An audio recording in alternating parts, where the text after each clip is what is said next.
Good morning guys! Sa araw na ito, ating dugtungan ang nakaraan. Iuugnay natin ang nakaraan sa kasalukuyan. Bakit nakaraan? Dahil dati kong mag-aral, humiling sa akin ng kanyang gagamitin para sa kanyang pag-aaral. Saan kaya ako dadalhin guys? Ang aking mga paa. Ayan guys, naglalakad ako para tuparin ko ang kahilingan ng isang dati kong mag-aaral. So, alam nyo na guys kung saan siguro ako pupunta. At ano naman ang nakaraan na dapat nating itong iugnay sa araw na ito. Sa classroom na ito, nabuo ang pangarap ng isang dati kong mag-aaral. Tahimik siya, mabait.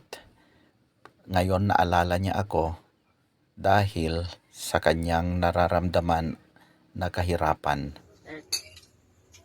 Sir Ted, mag-moving up na ako pero wala pa ako gagamitin na sapatos, sir. At luma na rin po yung pantalon at polo ko po, sir. Tulungan mo po ako, sir. Wala kasi kami pambili ng gagamitin ko. Mahirap lang po kasi kami, sir. Thank you, sir. Naantig ang aking damdamin nung natanggap ko ang kanyang video message na idinadaing niya ang kanyang problema, ang kawalan ng gagamitin sa kanyang moving up. Guys, masaya na rin ako dahil kahit mahirap ang buhay, patuloy pa rin siya sa kanyang pag-aaral at unti-unti niyang makamit ang tagumpay. Ayan guys, binigay natin ang kanyang hiling.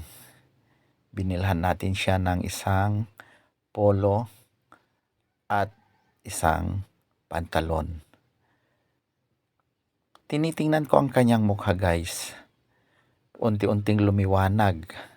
Unti-unti siyang ngumiti dahil sa araw na ito, may isusuot na niya ang kanyang gagamitin sa kanyang pag-moving up sa senior high school.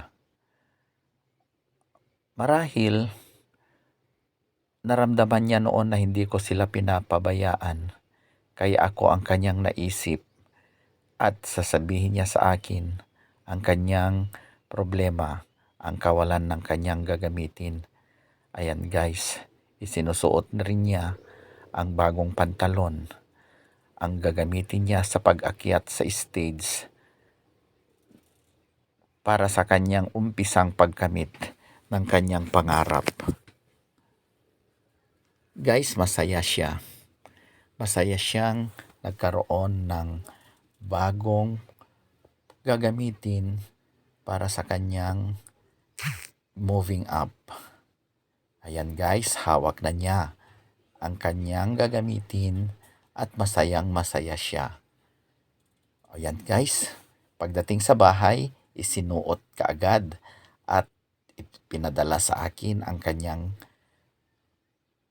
kasuotan para kompleto na.